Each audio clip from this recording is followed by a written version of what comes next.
रोजच्या प्रमाणे संध्याकाळच्या वेळी आम्ही निघालो फिरायला.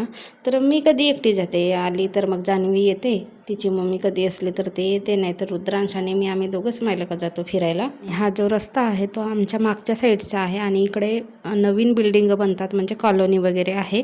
आणि समोरचा रस्ता तर एकदम वर्दळीचा असतो. इकडे संध्याकाळी फिरायचं म्हटलं तर लहान मुलं असतील तर जरा जपून असतं, तर आम्ही सहसा तिकडे जात नाही. संध्याकाळच्या तुळशी पुढे दिवा लावला आणि रुद्रांश लागला बघा अभ्यासाला. तर अभ्यासाला लागता याचे तर काही नवीनच चालू होत असतात उद्योग. आणि हा असाच एका जागी किंवा एक काहीतरी करत बसेल असं नाही, त्याला तर 17 कामं असतात. असं वाटते की त्याला फुरसत अजिबात मिळत नाही. दिवसापूर्वी घेतलेला तकसकस आम्ही समोरच्या रूममध्ये लावला, म्हणजे उठायला बसायला वगैरे कोणी आले गेले तर बरं पडेल. मग मी भात वगैरे ठेवला. तितक्यातच रुद्रांशचे पप्पा आले, त्यांनी मोमोज आणलं होतं तर रुद्रांश मोमोज खायला लागला. आणि चिकन आणलं होतं तर चिकनसुद्धा मस्त बनवलं आज झणझणीत. मोमोज म्हटलं तर रुद्रांशचा आवडता विषय आणि रोजच खाल्ल्यासारखा खातो, एखाद्या दिवस नाही खात. आम्ही त्याला कितीही सांगलं की मोमोज रोज खाणं चांगलं नसते वगैरे वगैरे, पण तो काही ऐकत नाही.